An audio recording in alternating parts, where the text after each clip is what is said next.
What has Podzilla become? Micah, what has become of us? Straight porn, apparently.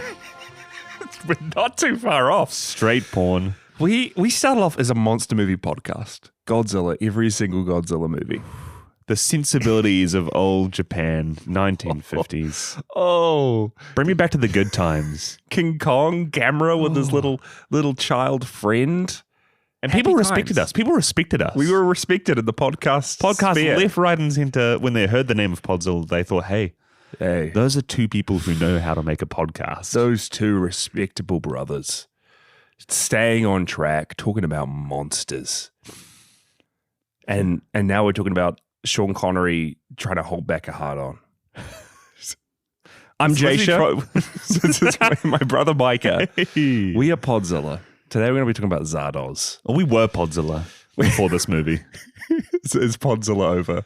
Guys, we have for the past several episodes been working our way through our favorite, potentially our best theme yet. Swords and sorcery and sandals. You know, hearkening back to the old era of movies.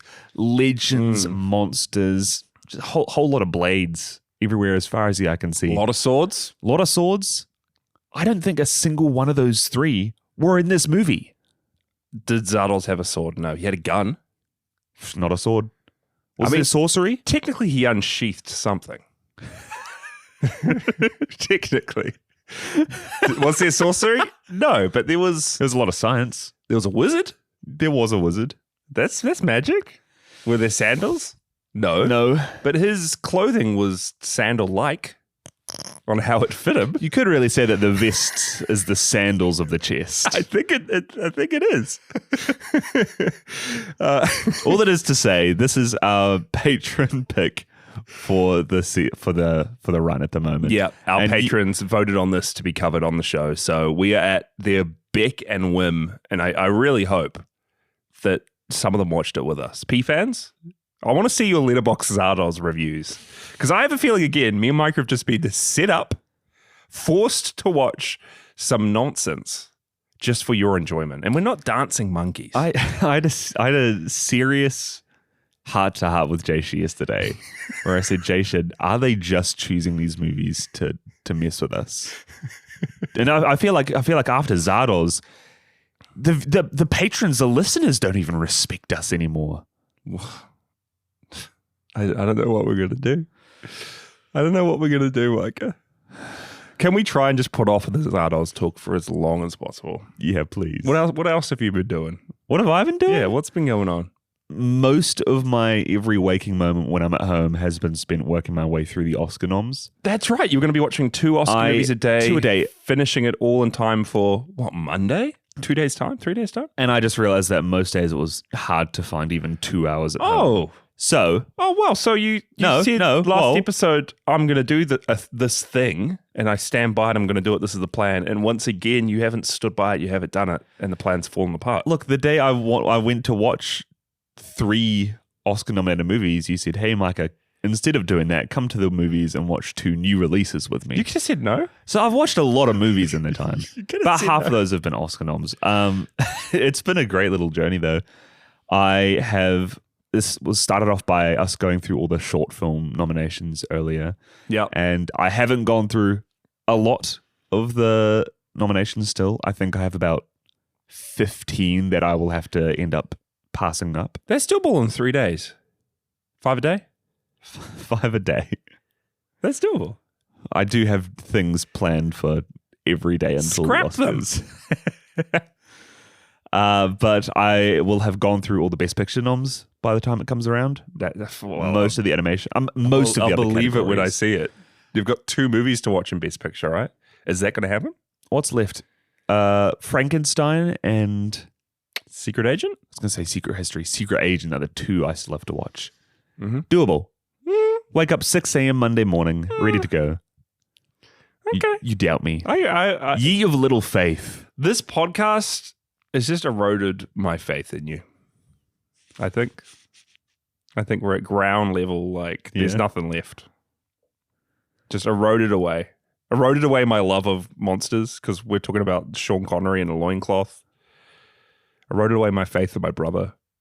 I think it's broken me. I sincerely believe that you've never said eroded in your life as much as you have in the past minute. Eroded's part of my day-to-day vocabulary. Is it? Yeah. Your regular lexicon? Yeah. A Rolodex to my mind. What Oscar noms do you still have to go through? Oh, I have 3 really lame ones that I've just been leaving till last. One of them's like a 4-hour Japanese kabuki epic, which might be pretty good. It could be good. 3 Treasures-esque. And then I've got, that's what we say about every Japanese epic. I love it. Oh yeah, 3 treasures. I have a lame Diane Warren documentary, and then I've got some other documentary about Putin. Yeah, that one's put me off since I first saw it. All that to say, this is what my life comes to whenever I have to watch a lot of things in a very short period of time. This harkens back to the era of Godzilla, the animated series, and Godziban, when my entire life just gets thrown to the wayside because every waking moment is spent watching and watching and watching. You love it. For the first time in what I sincerely believe is a year and a half, I was on a night shift a few nights ago, and my coworker said to me, Micah, your life is so busy, even outside of work, you have to take annual leave. So I booked 2 weeks off. Wait, what the heck? Did they say that? Because I am now known as the guy who no one can ever schedule anything for because my life is too busy. Is that true? It's true. They try and sort out your calendar and you're just like, oh. They said, hey, do you want to do something outside of work with us for the first time in forever? And I said, look, I can't. I'm too busy watching. I'm going to watch Zardoz today. Too busy watching Zardoz. Too busy watching Come See Me in the Good Light. Mostly show stuff, though? Is that hard to schedule Mostly around? show stuff, yeah. 3 nights a week is rough. It is. That's crazy. I've been watching the Oscar stuff as well. I finished reading Project Hail Mary, Micah. You're not so great. What? Do you remember back when our good friend Johnny Andrews came around to do a little podcast episode with us and we with him? Yeah, we jumped on My Movie DNA maybe 3 years ago. I just finished Project Hail Mary at that time, and I said, and there's probably a voice clip of me out there saying that I think it was the writers of the movie had just been announced, or directors, Chris Miller and his partner in crime, yeah. And I said, hey, Project Hail Mary is going to be the best movie of the year when it comes out. Whoa. That's when you also said The Martian was your favorite movie ever. Do you stand by that? It's not on my top 4 anymore. Whoa. Which was a huge knock. Whoa. Off the podium. Rightfully so. It's a boring movie. Hey, take that back. All that to say, that movie is going to be so great. And you sent a real ominous message to me as soon as you finished the book. You said, guys, I literally just rated Project Hail Mary on Goodreads, and then you sent like the emoji face with the bared teeth looking nervous. Yeah. And I thought that you hated the book. I thought you hated the book, Jasha. I loved it. It is funny doing a podcast on its 6th year now, 5th year? Season 5 of Podzilla. We have pretty much talked about everything me and you have read or watched in the last 5 years on the show in some form. So, because I remember specific moments flashing through my mind when we've been sitting at this very table with these very microphones, and you've been like, Jasha, Project Hail Mary, I just finished it. It's amazing. You would love it. You got to read it. They're making a movie of it. Did you hear? I can remember that happening maybe, 2 years ago? I need to like come up with some sort of Podzilla wiki. Something that's like, hey, in this episode they discussed this and this and this. This scares me purely because now the entirety of the past 5 years of our life is probably free to view for anyone out there. It's documented. Yeah. Heaven knows the information that we have talked about. Quite personal, deep personal information. Yeah. That, I don't know, people could use to hack into our credit cards. No, I think it'll be history classes in years to come. In the year 2200 and something. 2377. Yeah. They'll be like, oh, here we go. Today we're studying Podzilla. 5 years in real time of humans' existence. For the next year of class, everybody has to listen to 5 episodes a week. But yeah, Project Hail Mary was amazing. I didn't know if I'd love it going in. I've just heard it's a whole lot of science, gobbledygook, And From someone who wasn't the biggest fan of The Martian. I didn't really love The Martian. Science doesn't really get me that excited. Whoa, science doesn't get you excited? No, the covers for Project Hail Mary, like the book covers, I was like, these suck. You know, the movie's coming out and Ryan Gosling is the lead. And I'm a big Gosling fan. You're a huge Gosling fan. Yeah, but that kind of feels nowadays is just like, oh yeah. Ever since the Fall Guy. The dude is in a movie. And Ever since Fall Guy and Barbie. yeah. Which you... Yeah, it's really eroded my love of Ryan Gosling in the last few years. But yeah, I loved it. It took me a bit to get into it. I feel like it was... The way it's written is a bit goofy. He talks like... it's very he says goofy. a lot of, this is so totally epic. Because the whole thing is that he's like a primary intermediate school teacher and he doesn't swear. Yeah, and he's talking like he's... I guess Deadpool without the swearing sometimes, just super like self-referential, jokey, weird words. But I really loved it. Great book. 5 out of 5. Rocky, I love you. Great book. I'm seeing the movie tonight. I'm seeing the movie tonight. Amaze. Yeah, it's much to my chagrin you're watching the movie before me. Hey, you were invited. I tried to book you in, Micah. Yeah, sorry, I had plans because of my busy life. You're just a co-worker now. Well, there we go. The other thing I've been obsessed with is Nirvana, the band, the show. The movie? Yeah, the movie, but also the people, the lifestyle, Whoa, the franchise. Nirvana, the band, the show. Also Nirvana, the band, the show, the movie. Yeah. But also just Nirvana, the band. No, I don't really like... Yeah, I guess, yeah. Not Nirvana, but Nirvana, the band. Nirvana, the band, the show is something I've always heard about and never really got into. I always thought it was some weird... It had something to do with the band Nirvana. I wouldn't blame you for thinking that. Yeah, which is the joke. That they're nothing to do with the band Nirvana, and it's just two funny dudes from Canada who do skits and reference pop culture. That's how people talk about us. Hey, they're just two funny dudes from New Zealand. Zealand. They do skits. They're into pop culture. It's just two like real creative filmmakers who made a web series back in the day that each episode like plays off a different piece of popular media. Like they have an episode that's completely about Star Wars and them trying to sneak into a Star Wars premiere, and then another one about Indiana Jones and them stealing something from a museum. And it's all... none of it's really staged. Some of it is, but like there's an episode where they think they're going on a quest and they need to break a map out of a museum, and they do it for real. And it's like they do it for real? Yeah, and they get the real public's reaction to it, and they're talking to real people who don't know they're being filmed, and they're really getting chased by the police. And then they like improv stuff. Well, I didn't know they actually went to those lengths. Yeah. They actually stole a map from a museum. Yeah. And they do a whole lot of improv and then turn that improv into a storyline.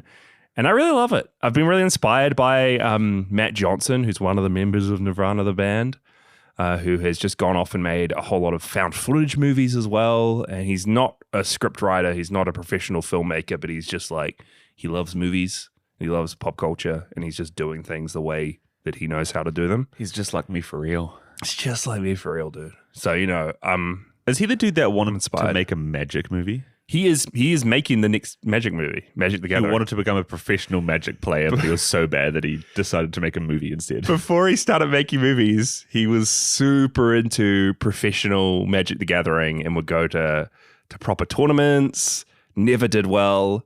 So then tried to make movies with his friends. But it's cool. All the old Nirvana stuff and all those old movies, you can see like this magic is a big plot point sometimes in the episodes. You can see magic cards all pinned to the walls in the background. Pinned to the walls? Yeah.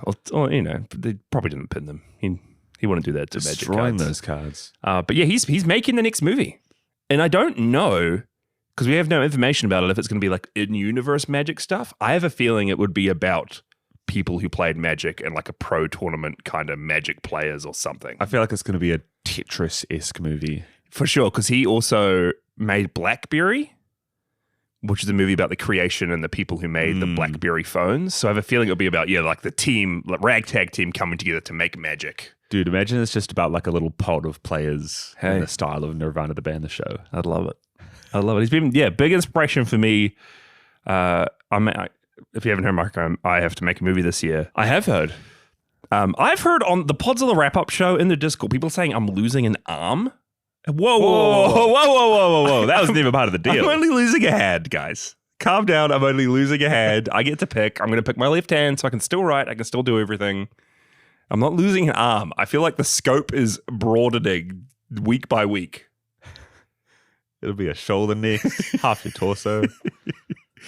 But yeah, Matt Johnson, big inspiration. Check out his movies. Check out Nirvana the band. The original web series is all online for free. That's great. All I knew about them was funny dude in a fedora sings about the Wii shop theme. Dude, the Wii shop theme video update day, the skit, it's the best thing ever. I think that's the first thing I ever saw of them as well. I've been following an Instagram account for years that is just like weekly update day. And every Wednesday they post this song of them singing it. So that's all I've known about them forever. That song has been like the song that's been stuck in my head for the past 2 weeks. Super Mario RPG, Sonic the Hedgehog, Donkey Kong 3. It's great. It is an earworm. Cruising USA. Yeah. So good. Nirvana the band, the show. So that's been me. I am excited, because we're going to be watching the Oscars in the next few days. I'm excited for that to be behind me. I love watching the Oscars every year, but it is like every waking moment. What am I watching today? Oh, this foreign film documentary that's pretty good, but it's just not what I feel like. I want to be watching some Nirvana the band. I want to be watching some of my million Stephen King movies I need to watch, you know? Yeah, I'm very much a person who doesn't watch TV shows. And especially at times like this. The Pit? Like, The Pit is the one exception. The Pit and Monarch. But after this, I'm like, man, I want to start watching some TV because it feels like such a foreign idea at the moment. Whoa. 2 quick questions. Okay. On Oscar Talk. Originally, it's not happening anymore, but in real life, we're going to do an Oscar dress-up party. What was your dress-up going to be? Did you have plans? I had a plan. I don't know if I would have been able to pull it off. There's a movie, The Ugly Stepsister, which is a horror film, a Shudder original horror film that is up for best. Is it makeup and hairstyling? Yeah. Is it?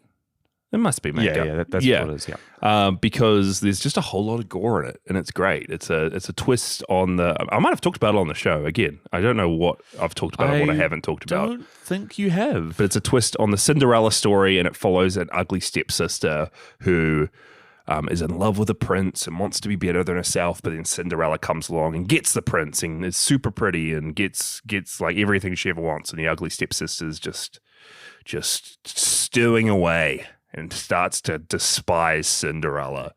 And it's so great. And the special effects, the practical effects, so good. There's a moment when she like cuts off chunks of her foot to be able to fit into the glass slipper. And it just looks insane.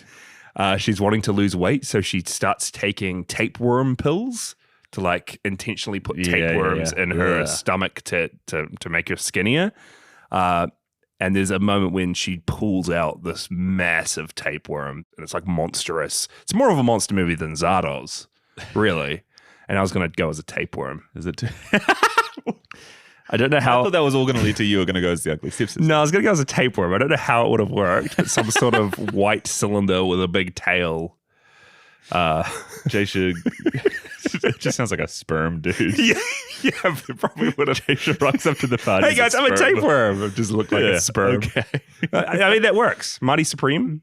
That could have been the sperm from the title sequence of Marty Supreme. I was going to be the egg from Marty Supreme. Well, okay. Do you get Jay the metaphor?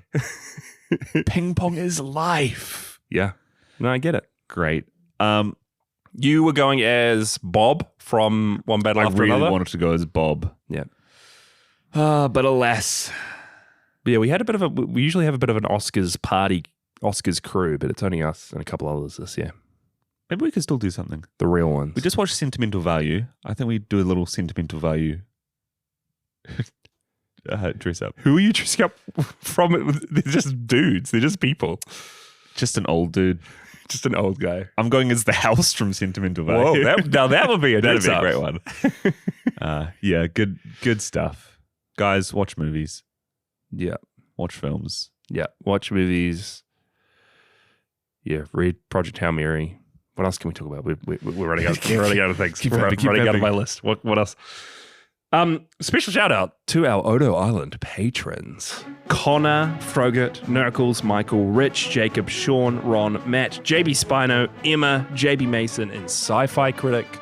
Thank you guys so much for supporting the show like you do.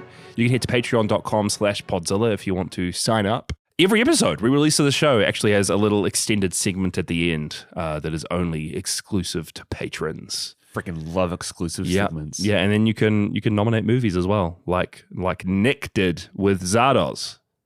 Thank you, Nick. Thank you, Nick. Thank you so much. We might as well get into it, Micah. What are we getting into? Zardoz. Had you heard of Zardoz before? All I knew was two things. Okay. Big floating head. Yeah. Sean Connery in the... What would you even call it? Because I'm calling it loincloth, G-string. It's not really. It's more like a... Is a bandolier the ammo straps that people wear? A bandolier and underpants. He's got like it's a utility vest. A utility undies. Because they're not really underwear. They're just short shorts. They're very short shorts. Very short shorts. Speedos. Tied up with like a bow. Speedos almost. Yeah. Tied up bandolier Speedos. Speedo bandolier with a bow. That's what he's wearing. And that's the episode. Thank you, everybody. I'd always seen this image of Sean Connery wearing this as well.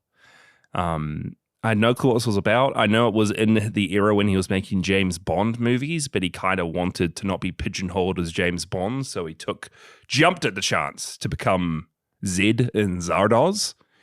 I think it was a role originally written for Burt Reynolds. That's true. Yeah.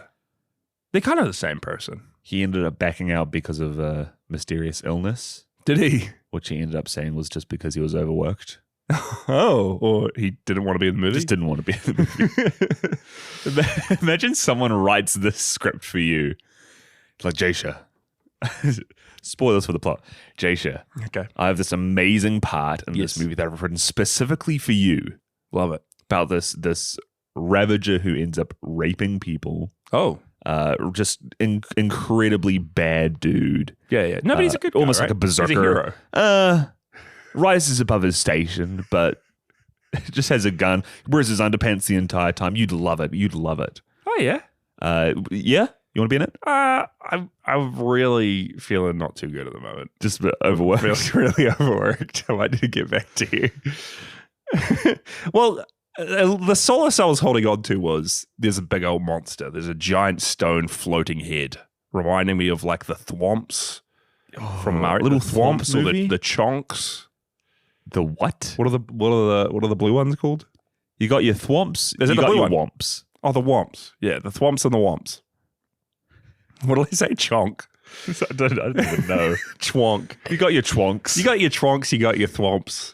You got your wonks. like a Rick and Morty bit. You got your chomps, thwonks, wonks. So I was like, yo, we got a floating head that's going to be gobbling people up, just destroying things, sucking up buildings. Little did he know it was just it's not a live vehicle. It's not alive, but it still looks scary. It's like a floating castle. Is Mechagodzilla alive? I guess in one of the movies it's when a he's monster. embodied by the spirit of Godzilla. Yeah. But, is Mechanicon alive? Yeah. He still does. He does destruction. Is Mogira alive? Mogira does destruction. This thing does. Technically, it spews out guns and then they use the guns to destroy things. Secondhand destruction doesn't count. Would you say this is a monster movie? I would absolutely, unequivocally say this is not a monster movie. Would you say this is sword and sorcery? No. The Kind closest you can get is this is one of those movies that makes you think, is man the monster? Hey, and maybe, I don't think that's enough. Maybe that's what we've needed to ask ourselves for the last 5 years. So I'm glad we're finally here. Will you allow me to... the question we've always been trying to skirt around. Will you allow me to bring us into please. Zardoz? Yeah. The year is 2293, and our world is split in two. The Brutals, slaves living in an irradiated wasteland, forced to grow wheat for the Eternals, who live a luxurious, albeit aimless existence in a place called the Vortex. Brutal exterminators are sent to kill and rape and terrorize other brutals at the order of Zardoz, a big old stonehead who flies through the sky and vomits out all the guns and ammo they could ever need. One of these brutal exterminators, Zed, has had enough. He sneaks into Zardoz and kills its creator before sneaking into the Vortex to learn more. Once there, he is imprisoned, experimented on, and eventually learns the meaning for his very existence. Micah, he is a result of an experiment to breed a Superman who would penetrate the Vortex and save humankind from its hopeless, stagnant status quo. Zed wreaks havoc. He destroys the Tabernacle, which I think is like some AI overlord that's controlling the Vortex. Do you remember the Tabernacle, or the mirrors and diamonds and stuff? Sure. He then destroys the barrier between the Brutals and the Eternals and ultimately finds love. All thanks to the will of Zardoz. Now, can I preface this? Yes. As I have with many episodes, this is a movie I did get sleepy in. And honestly, I feel like this is a movie, probably the most appropriate movie to get sleepy in. Oh, because I didn't quite know what was happening when I started to nod off. What do you mean? I think it's pretty clear. And I had a little nap. I woke up, a minute or two had passed, and I still didn't know what was happening.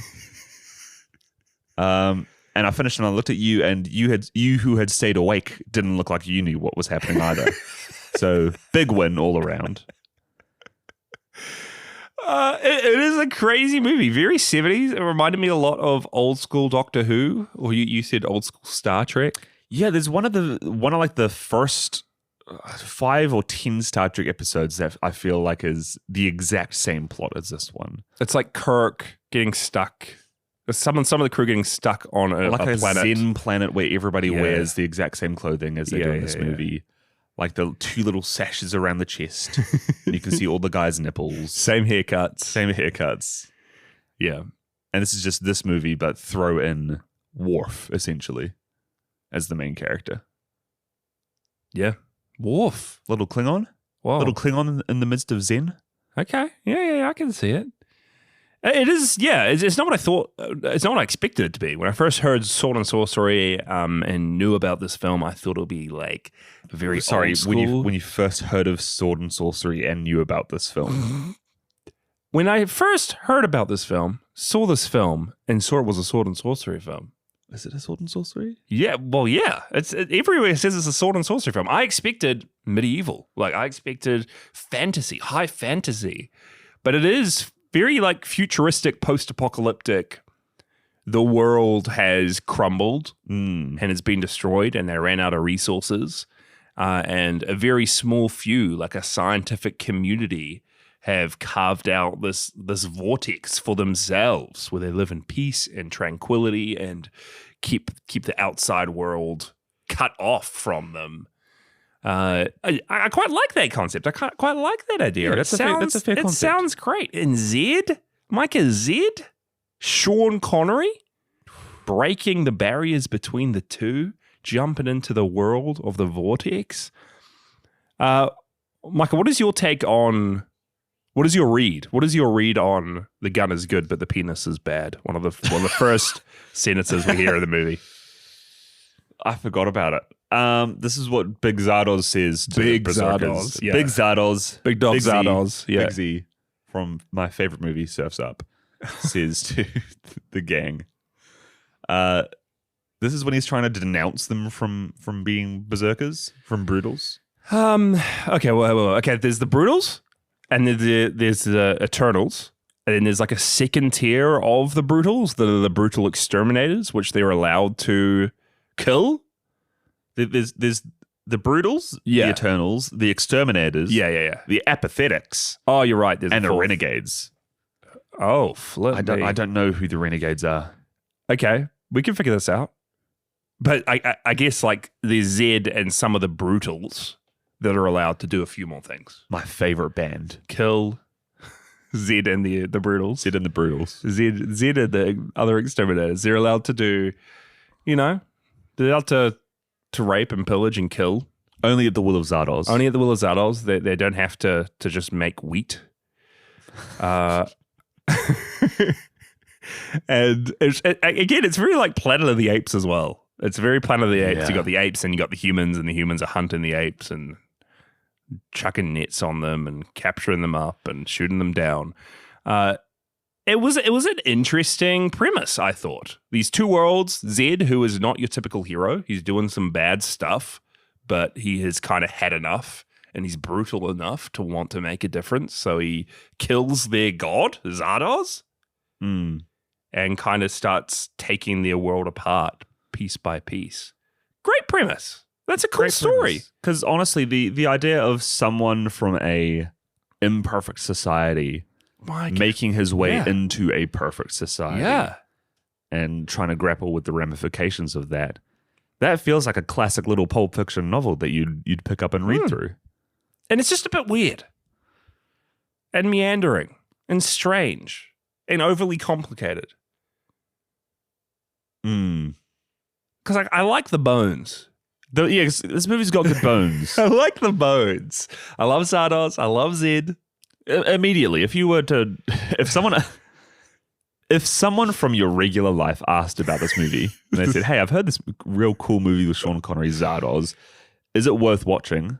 What would you say are the 3 strikes against it? It's no secret that we didn't really love this movie. Hey, excuse me? What? Hey, whoa! Don't get ahead of yourself, okay. Buster. What are the 3 strikes against the movie? What are the 3 strikes against it? If someone said, "I really have heard this movie is great," what do you think? Very strange and weird. How so? Be specific. A very. It doesn't. I don't know how to explain it. It's just very complicated. Like, I had to read up about what the plot is. Did you get that Zed is a superhuman that like the Zardoz wizard dude had actually created and actually forged a path for him to grow big and strong and more intelligent than everyone, and then he wanted him and actually set him up a path to kill him and sneak in the Zardoz head and get to the vortex and bring apart that world? Nope. You didn't get that? Nope. Well, there you go. Like, that happened, but I feel like it didn't really say it.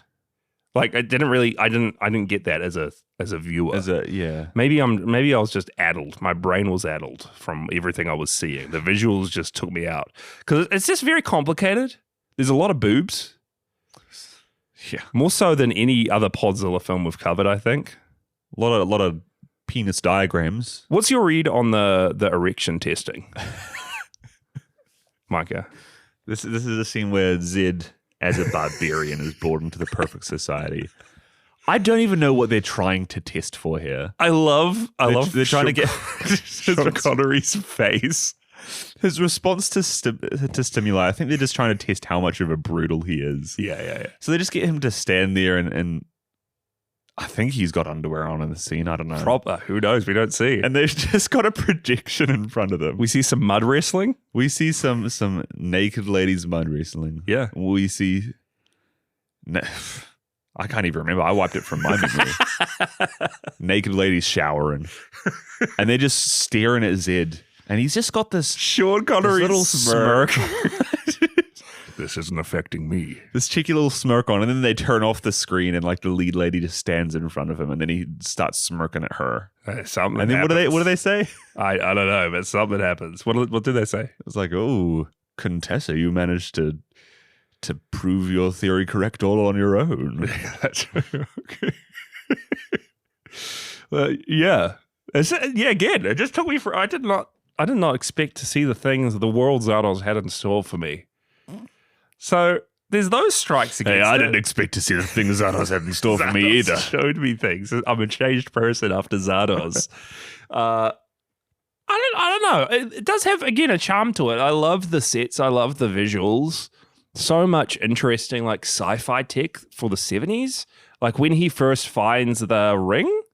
Ooh, the little projection ring. I loved all the stuff with the ring. A little projection ring. And it felt very Mist to me. Okay. Yeah. Okay. Look, hear me out here. Okay. They had the makings of like this alien to this land comes in and it just has to figure out the state of things.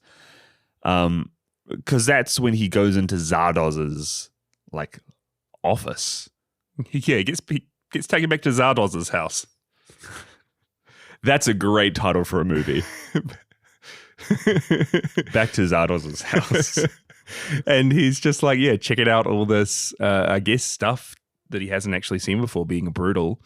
And he finds this little magic ring that all the Eternals have. Is this our sorcery? I guess it is. It's a bit of magic. Projectionism.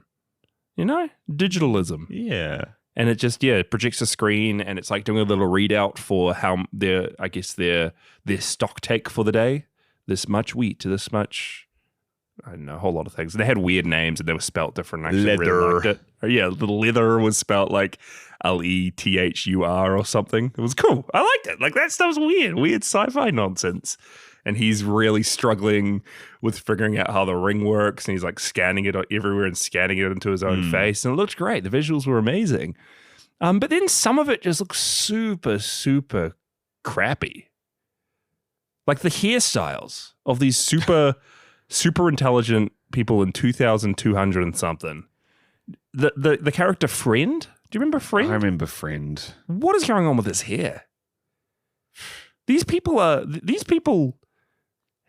That's perfect society. Friend's clothing, a pink cardigan over his body, and then he's got little shorts, pink short shorts, an unruly hair, and just the worst hair you've ever seen.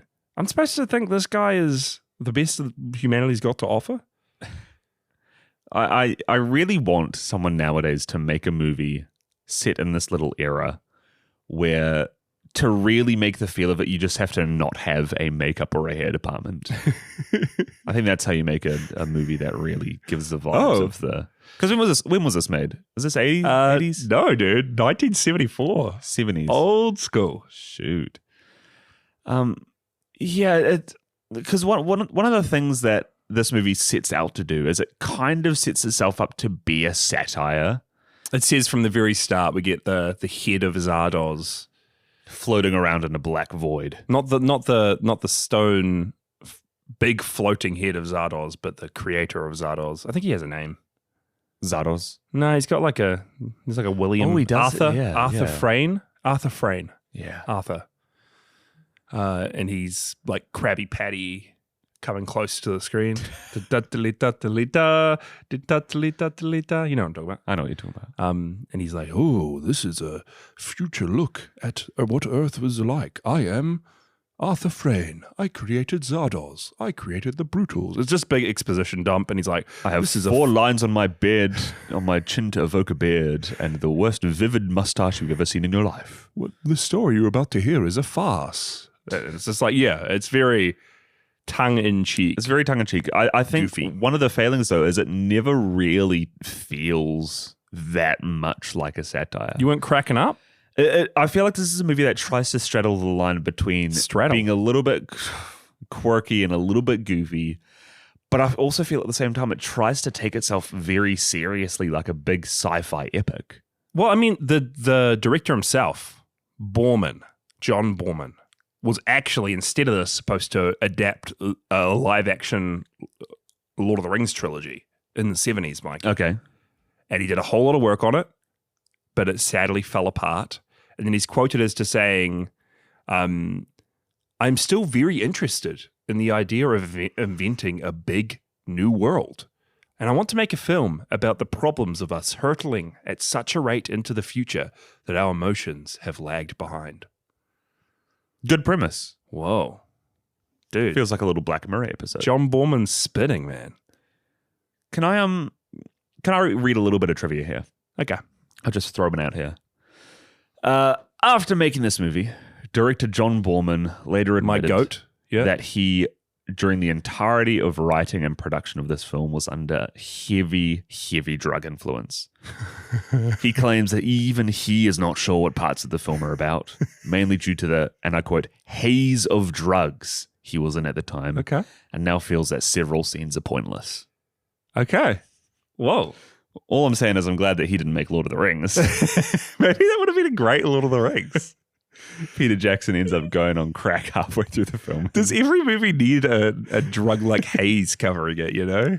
If you wanted to end up like Zardoz. Because there are segments in this that I thought was so good. Like all the stuff with him in the mirrors, in the tabernacle at the end.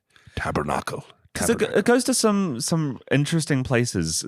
Zed's whole journey is that he kind of realizes that these people who are supposed to be the pinnacle of this new society are really like emotionally and mentally stunted in a lot of different ways. For sure.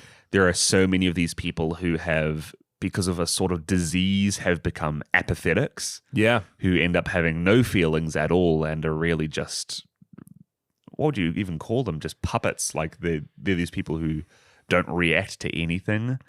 We get little glimpses into their society's punishment, is that if any of them not even act out a crime, but think of a crime, they're punished to, what do they call it? Level 2. Second level. They get taken to second level. They get taken to the second level, which is not a good thing. There's a few like times throughout, we see in the movie that there is one of these Eternals who's getting tried for a crime, and we see like the projection pop up a few times, and he's guilty of transmitting a negative order at second level. So like he thought something negative, at second level. And then he keeps popping up on the screen throughout, and he's like, I'm innocent of psychic violence, please. I'm innocent of psychic violence. I did not transmit a negative order. Negative aura. we see one of them in the movie as well. Like there is a guy, and he moves towards a woman, or like he wants to be affectionate or do something. He stares at her. Yeah, dude. This is psychic violence. You're right. Yeah, psychic violence, staring at her. What was he thinking? And they're fine with it happening because, he'll get punished. Take him to level 2, man. That's unacceptable stuff. Yeah, it's and what was their punishment? Their punishment was either going to level 2 or being aged like 5-10 years. Yeah, aged. Their beauty taken away. Because, very quickly, it's strange because we're introduced to Zed, who, again, is not our typical hero. He's kind of a bad guy. He's full on like raping these brutals on the beach. He's shooting them down, does not care about anything or anyone, apparently. And then I will say as well, this is not shown to be a good thing. No, it's not. It's not shown to be a good thing. And that's the point, is he's not shown to be a good guy, and he's brought into this new world. And then one of the first things the Eternals say are like, whoa, this guy is not just physically superior to us, but he's also mentally superior. Which I'm like, oh my goodness, the stuff that this guy's doing, and he's mentally superior than these Eternals, like it just shows how stunted they have been. It's an interesting premise that like we have stunted and lost our feelings and emotions so much that this super brutal man, not a good guy, is even smarter than us. Yeah. It plays with some of those weird themes of like what happens when you repress a lot of your things that make you human. And as the story goes on, we figure out that Zed kind of wasn't happy doing those things because they were ordered by Zardoz. Which I feel like is part of the reason that he ended up trying to kill Zardoz. But then at the same time, without hesitation later on in the film, he's super happy just to take this apathetic girl, just chucks her in a little bed of hay and is ready to get down with her. Yeah, he's still not a good guy, but he's breaking free, you know? We've all got our crumbling own down the walls. He's bringing destruction back to the vortex, you know? Bringing passion back into it. Yeah, this feels like the opening monologue to like a metal band. Tonight, guys, we're going to break down the walls to the vortex. We're going to bring back the violent and destructive world. You've given up passions in life, and we're bringing it back. Yeah. Yeah. One of the moments that actually I was like, whoa, this is something. This is maybe one of the best twists in all of cinematic history, is when we have a flashback of what started to make Zed see things a bit differently. And it's when he discovers a library, and he follows a strange mystery man through the library. Literally me. Libraries will heal your soul. And apparently he spends so much time there that he's read every single book in this library. And I love how we just cut to him. He's still in his like... Zardoz in that scene is the one who initially shows him like a picture book. Arthur Frayne. We find out this whole movie is just Arthur Frayne. Arthur Frayne, who's controlling Zardoz, is actually the one who wants to break the walls down and bring humanity back together. So he's the one who sets Zed on this path. he ends up like teaching Zed how to read. Zed starts reading all of human history. Like he's read every book up until 2200 and whatever. Dude, he's read Project Hail Mary. Zed. Oh, He's read. that brings a new level of all of realization. Sanderson. He's read the entirety of the Cosmere. And he's still... This is why he's smarter than the rest of them. It doesn't seem like he's learned anything, though. But he finds a book and it kind of shatters his world because they worship this god called Zardoz, and he's reading, and then he eventually picks out this book, and it's called Wizard of Oz. Wizard of Oz. Wizard of Oz was Wizard. If you put your thumb over the W and you put the thumb over the Oz, Zardoz. Zardoz! Whoa! Zardoz! That was my phone dropping to the floor because I was in shock. And I actually really like it because in that, Zed realizes, he reads Wizard of Oz and he realizes that Arthur Frayne is actually just one-for-one copying Wizard of Oz. He is this dude who's hiding behind this larger than life persona to kind of control things. And he is, it just like you look at the movie through that lens and it kind of is just a big Wizard of Oz story. Yeah. Of Zed trying to like find something and go to this god, and his world ends up shattering and he realizes the reality of the place that they all live in. Yeah, it's an interesting character moment when you see that Zed is realizing that like all the hedonism that he and the Brutals have been going through under the command of Zardoz isn't because of this huge god. It's because of this dude hiding behind this giant stone face who has essentially kept these people doing what they're doing for decades on end, purely for no good reason other than he wants to. Better Wizard of Oz adaptation than Wicked? Ooh. Zardoz? Zed has read Wicked. He will take offense to that. Zed has read everything. Zed has watched everything. There's a scene at the end when he's being touch taught the history of Earth. How do we get here?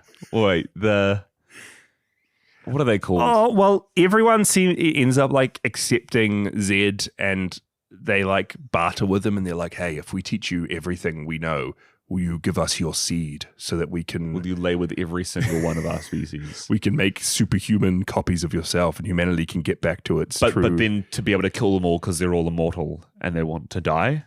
It's just something. That's where it gets a bit... The drug haze gets the drug haze too much for me.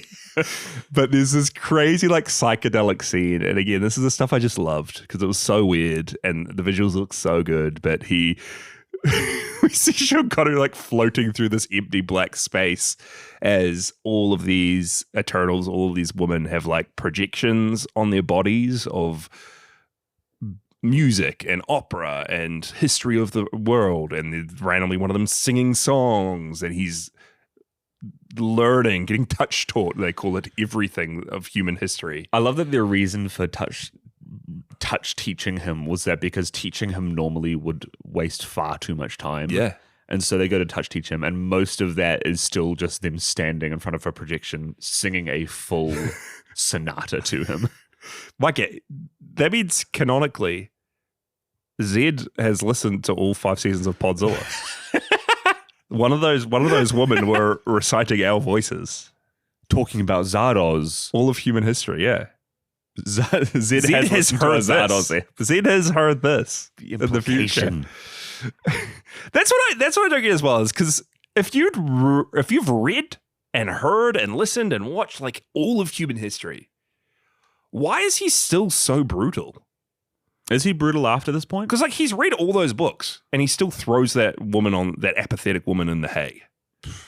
Like he's read everything. Like he must know that is not good behavior. Like that is, I should not be doing this stuff. This is not good behavior. Zed, stop yourself, man. Like he knows. He's read every law book in the world. Like he's like, oh, this is... If there's anything I've learned from reading Oliver Twist is that this is not good behavior. he should know better.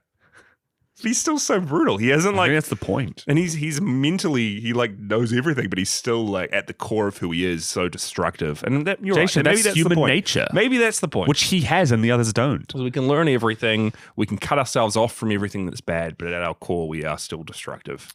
Man is the monster. Man is the monster. One of my favorite scenes is when they realize that they too can regain their human nature purely by touching him.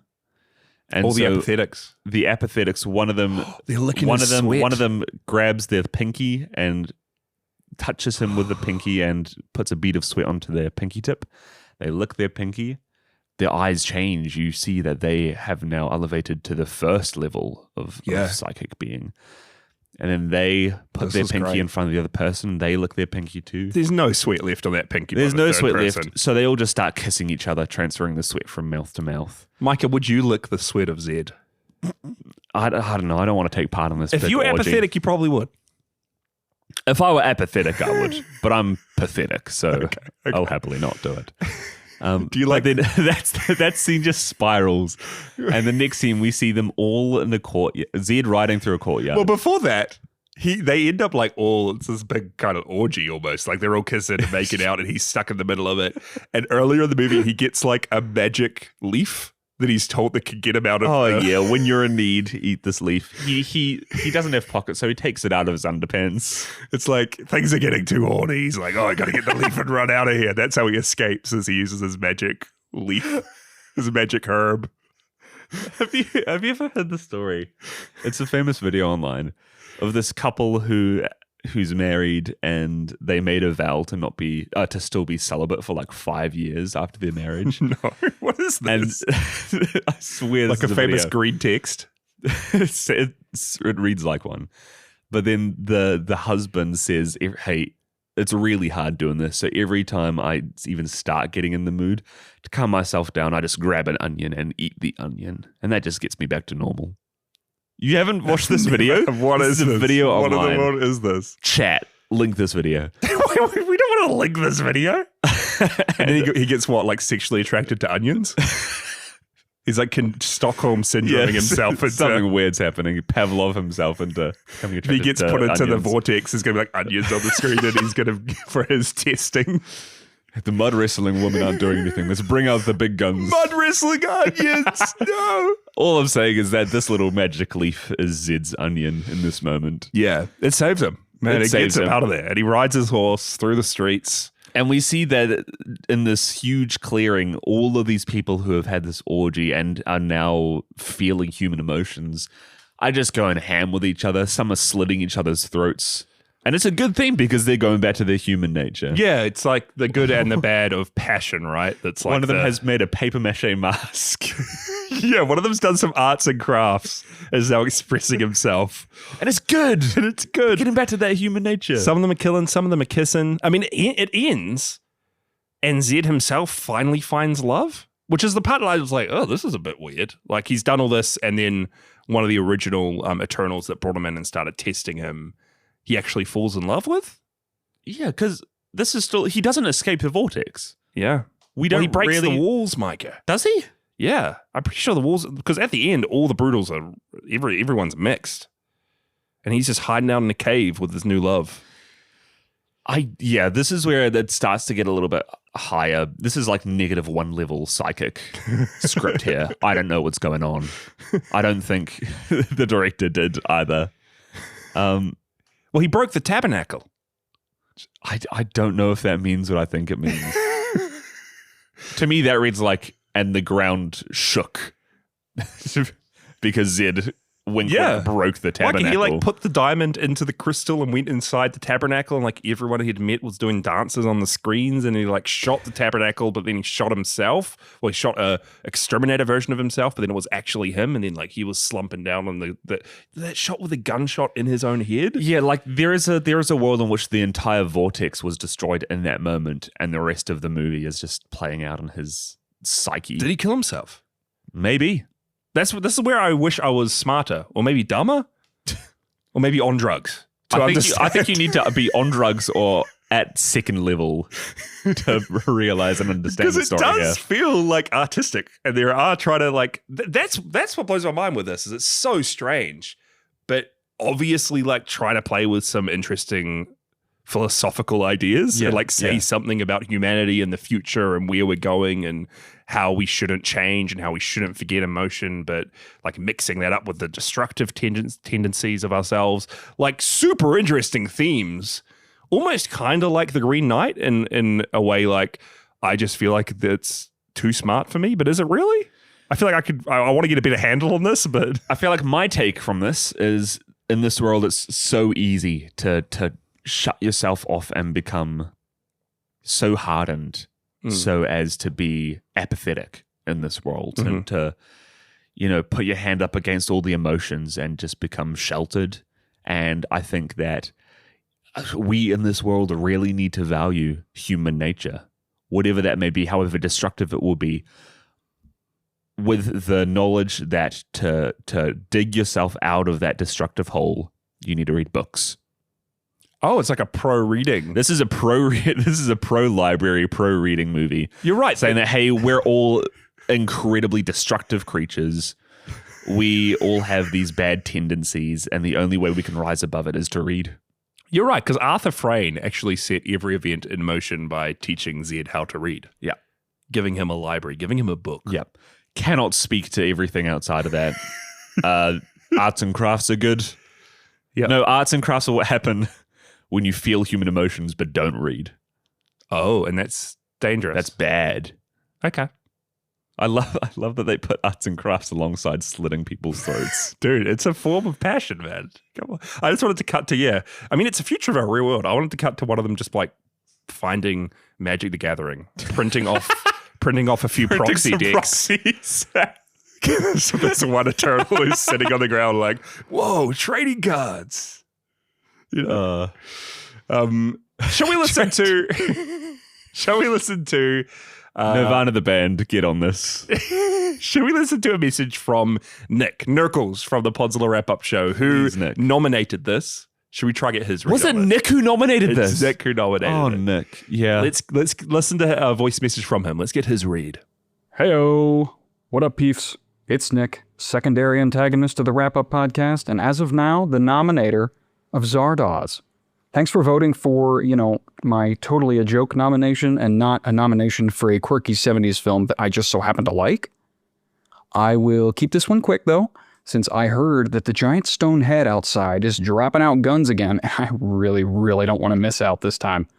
But I think that Zardoz fits sword and sorcery pretty well, because it harkens back to a specific breed of the genre that you don't see that much today, where the sorcery is just technology so advanced that the characters can't really tell the difference. Anywho, I hope you at least got a kick out of the film. Let's hear those Sean Connery impressions if you didn't already do them 1,000 times. Keep on keeping on, boys. Indy, let it go.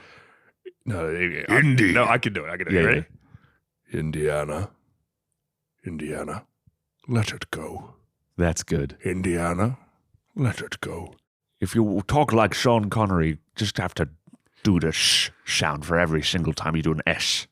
Sean Connery here. Guns are good. You sound a bit like Patrick Stewart. Guns are good. Guns Sean Connery endorses guns. Penis is bad. Indiana, let it go. I can't really do Penis Sean is Connery. bad. Indiana, let it go. I didn't actually think of that angle, Nick. That's actually super interesting. Like the sorcery being technology far beyond what we are used to. I like it. All the science is magic to Zed. It is. Right? Reading is magic to Zed. Dude. Yeah. I'm really glad we watched this. It was a strange one to talk about and watch for the show, but it's been, on my list for a little while. Again, I'm trying to watch a sword and sorcery movie every week this year, and this was on my list. So it was another 2 birds, 1 stone situation. Should we go to final thoughts? Yeah, please. Or do you have any trivia, Micah? Any more? I've got one more big piece of trivia here. Okay. That I just think is insanely funny. Okay, great. I'll read this verbatim, hey? From where? From IMDb. Oh, whoa. My legit source of all news. That's really cool, because I don't think you've used IMDb for trivia before. That's really creative. I haven't. That's really great. Wow, nice. The entirety of IMDb was in that library. Oh, yes. So Zed would know this fact. The atmosphere away from filming, fueled by copious narcotics, this is for the entire cast and crew and not just director John Boorman, Okay. was so hedonistic that the village of Gary Kennedy, where filming took place, was granted temporary access to a mobile STI clinic. The census, which took place in 1975, revealed the population of the village grew by 15%. Wait, so everyone involved in this movie were just hooking up and having babies? Yep. In a narcotics haze, a drug-fueled haze. You thought that scene of everybody getting on it in the grass, slitting each other's throats and making paper mache was acting? That was not fiction. They just brought out a camera. How wild is that? What? To me, this reads as a movie where, like, the initial premise is actually quite interesting. Yeah. Director John Boorman Wanted to make something huge. Had something epic. huge. And I feel like if he wasn't in his drug haze, that message would be able to come across a lot clearer. I still think it's there, though. Like, I think it's still there. I don't think it's nearly as potent as it could be. Yeah, it is just so weird and odd and not clear. But a lot of people dig Zardoz. I know Nick does. I know a lot of people do. Like, I think it's got a positive rating overall on the likes of like Letterboxd. Letterboxd, let's see what it's sitting at right now, hey? Yeah, like a lot of people love it. Love that they can glean little tidbits of interesting sci-fi ideas from it. Yeah, 3.3. Yeah, that's positive. Positive. I mean, Micah, maybe you want to kick it off if you got final thoughts or rating. Do you believe in the 3.3 out of 5 that Letterboxd has to offer? Nah, I think this is a movie that You hated it. had aspirations, did not meet those aspirations, shot for the stars with their billions of guns, and landed among second level. What a cool idea for a video game. Zardoz, the video game, you're split into different groups of brutal exterminators. Are you thinking like MMORPG? No, I'm thinking like a what do you call it? It's like the likes of Marathon or Hunt Showdown. What do you call it? Some type of game where you need to extraction game? I'm thinking extraction shooter. When you're chucked into the world of Zardoz and you need to like all run for the middle where Zardoz is spewing up guns to try and quickly grab something from his cornucopia and then run back into the wild. It's like Hunger Games. Hunger Games Zardoz game. Fortnite. Fortnite Zardoz. Yeah, kind of. If Fortnite Battle released Royale. a Zardoz skin, would you rejoin Fortnite? I think that might be what brings me back to Fortnite. They just announced a Project Hail Mary skin for it. That might bring me back to Fortnite. No. But Zed? Couple pieces of trivia here as well. So you mentioned that Sean Connery is trying to diversify himself from the James Bond brand. Yeah. Yes, true. Also true was the fact that he was just having really, really hard trouble finding work around this time. Man. He got the part for this movie after not only Burt Reynolds had declined for it, but the part of Zed had also been offered to our favorite original actor of Dumbledore, Richard Harris. I could not even picture Richard Harris. Is he the guy who was replaced as Dumbledore? Yes, after he passed.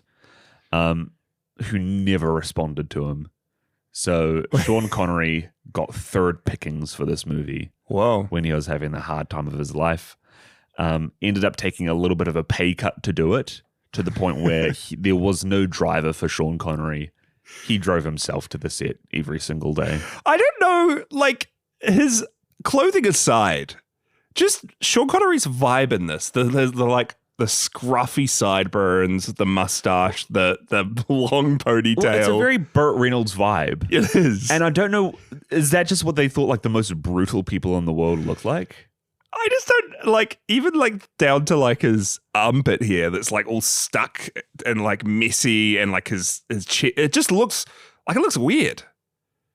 I don't know if he pulls it off, because he's not a muscular dude either. Like, can you imagine someone like Arnold Schwarzenegger in this role, like going crazy? It's like this big brutal dude, but then you get cut to That would make the movie way more entertaining. But then you cut to to Sean Connery, and it's kind of just like, oh yeah. And then he's still got his like accent, hasn't even changed it to make it brutal. He doesn't speak for the first 20 minutes of this movie, and I legitimately thought it was going to be a silent protagonist.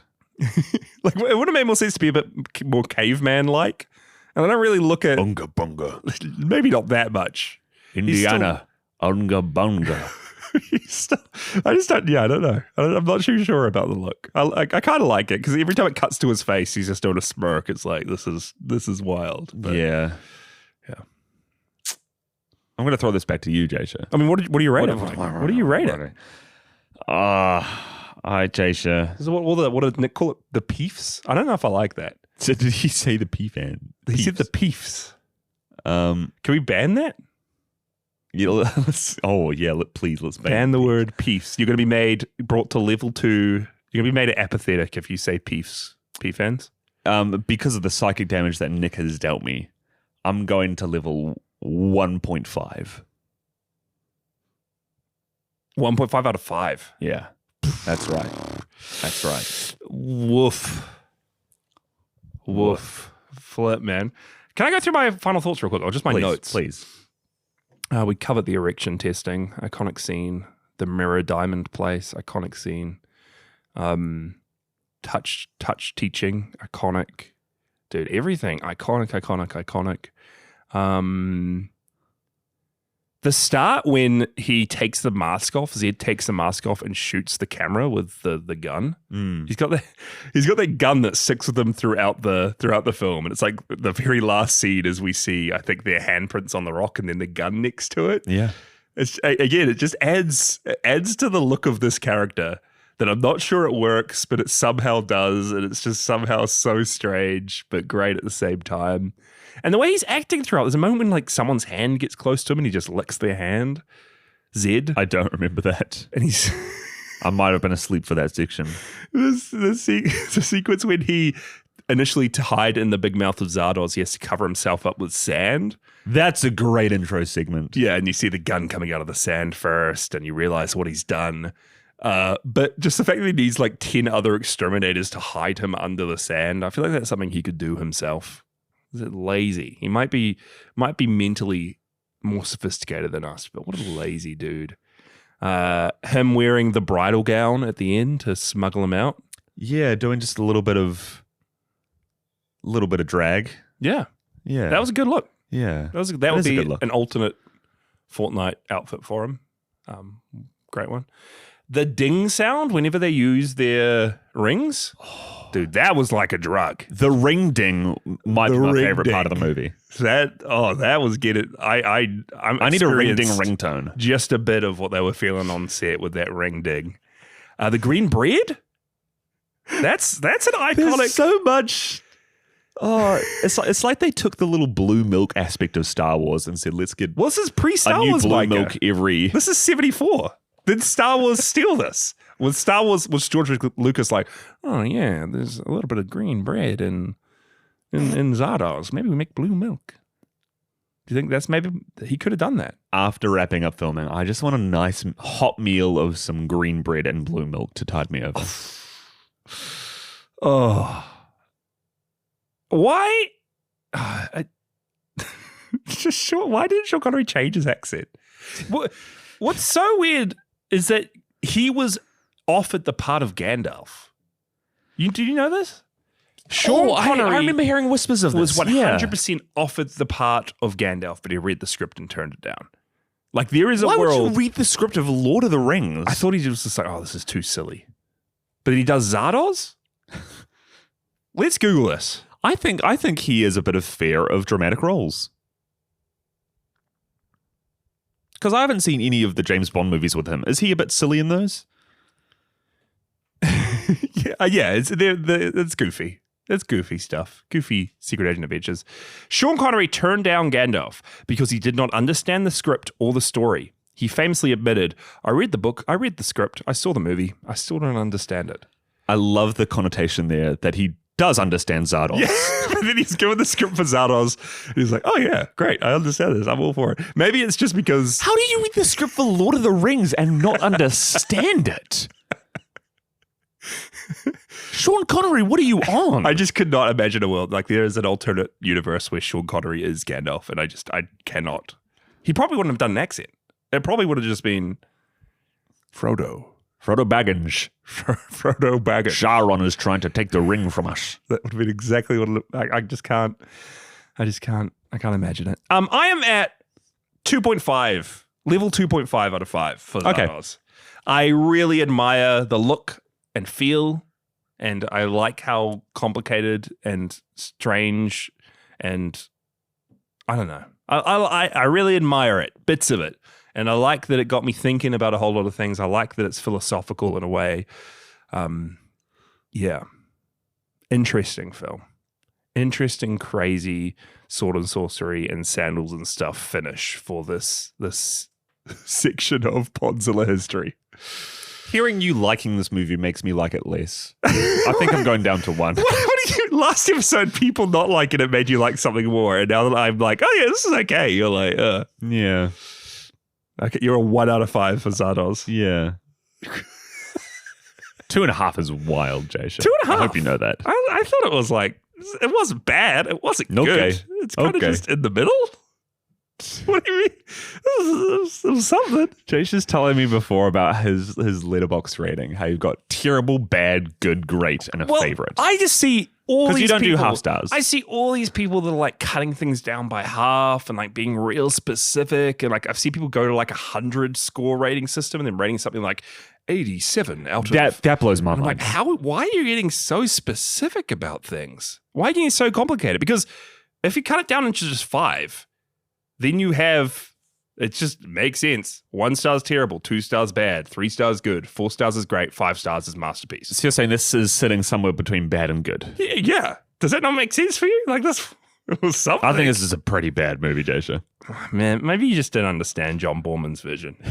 I don't think he did either. Sean Connery read I don't think John Borman understood his own vision. Sean Connery thought it was good, Micah. That's good enough for me. Shall we talk about what we're doing next for Podzilla? Oh. Should we change gears? Guys, this is big. Oh. Big news. This is big Podzilla news. Big Podzilla news. This is the longest season of the show we've ever done. We've I think, nearly been doing, come next month, episodes every 2 weeks for a year. And can I just say, it's been lovely doing it fortnightly. Yeah. The fortnightly change has been amazing. You could have done it weekly. But yeah, we've done, I think, more episodes than any other season. And we thought it was about time to wrap up season 5, but not before doing one more little adventure. So instead of a theme for the next 4 episodes, we are going back and we are wrapping up all the new Godzilla stuff that we haven't gotten around to yet. We are getting ready for Godzilla -0. We're getting up to date with Monarch. We thought it's time, especially after Zardoz. Guys, what is Podzilla? We watch Zardoz, and I think to myself, what has Podzilla become? We are essentially just streaming porn on this podcast now. Let's get back to our roots. Mike, it was the 70s. They were doing drugs. You gotta let them off a little bit, Like, what do you expect? So we are doing, I think, 4 more episodes of the show. Next episode, we're going to be covering episodes 1 to 5 of Monarch Legacy of Monsters Season 2. Then, episode after that, we're going to be doing the latest season of Chibi Godzilla. And this is a long season as well. Might be seasons 2 and 3, or I don't think 3's finished yet, so we're just going to do all of 2. Then we are going to be going back to Monarch Legacy of Monsters Season 2 and covering episodes 5 through 10? 1 to 5, end of the season. 6 to 10. First half of the season, then we're going to be doing the second half of the season. And then lastly, we're going to be watching the Always Sunset on 3rd Street trilogy, which is Takashi Yamazaki's trilogy he did before Godzilla -1. One of them, actually, Godzilla appears in a dream sequence, and I think it looks kind of the same as the -1 Godzilla. Yeah, very intentional proof of concept saying, hey, this is something I want to do. Wink, wink, nudge, nudge. So he thought it'd be cool to watch that trilogy and talk about it all in one episode before -0 comes out at the end of the year. But yeah, we're doing 4 more Godzilla-centric episodes, and then we're going to be wrapping up the season. We'll probably do some sort of bonus as well to wrap things up, and we'll find something as well if you're a patron to contribute towards. Instead of nominating for this next 4 months, we'll be doing something a little special. We're taking your nominations away from you. You're revoking the nomination rights. We don't trust you anymore. But yeah, instead of a theme, we're just going back to our roots. We're going to be catching up on Godzilla, especially Monarch. I'm really excited to watch the new season of Monarch. So that'll be next for the show is first 5 episodes of Monarch Legacy of Monsters Season 2. Watch along, write in. We'd love to hear your thoughts on the show. The synopsis for Season 2. Shall I read that? Season 2 of Monarch. Please. Decades after being presumed dead, Keiko's return shocks Monarch, and Kate defies orders to save shore and unleashes a terrifying new titan on the face of the earth. Micah, do you remember who Keiko is? The main character? No, that's Kate. Do you remember who Shaw is? Yeah. Who? That's our good friend. There's 2 names you can say right Colonel now, Shaw. and they'd both be right. Wyatt Russell. And? The other Russell. Yeah, exactly. Yeah. Well, that's enough you didn't know. I'm blanking. Yeah. So Kurt Russell. Have you seen images of this new Titan? Is it Titan X? Titan? It might be called Titan X. Titan X. Some sort of like aquatic monster with a whole lot of Titan tendrils. X. Yeah. I'm excited for it. Very Biolante-esque. Yeah. And a lot of Kong this season. Mikey, Lot of you know Kong. me, big Kong boy nowadays. It has been said that you're a bigger Kong fan than Godzilla fan. Well, I think I'm a better Godzilla fan. I think all in all, Kong has better movies. Prove me wrong. Prove me wrong, P fans. Anyway, that's us. We will see you in 2 weeks for Monarch. Stick around if you're a patron. We're going to be talking about a whole lot of nonsense, extra extended stuff. Go watch Zardoz if you haven't. Micah, would you say watch Zardoz? No. I paid $20 to buy this movie. It's in my going to sit in your collection library forever. now. Yeah. One day, when I have a child who's going to be scrolling through the Apple TV library, he's going to be like, "Oh, Zardoz," and then his world Along will be with the changed. pianist. Irreversible, Salo, or the 120 Days of Sodom. Man, I feel like I need to have some ginger as a palate cleanser now. what? You know, after eating sushi, how they have the ginger Oh yeah, to cleanse your palate. Zardoz is in your little sushi tray. I open my You're getting a sushi bit of tray up, ginger. see some Zardoz, I eat it, I go, ooh, and I have some ginger. The ginger's going to be Godzilla, Micah, with Monarch Season 2.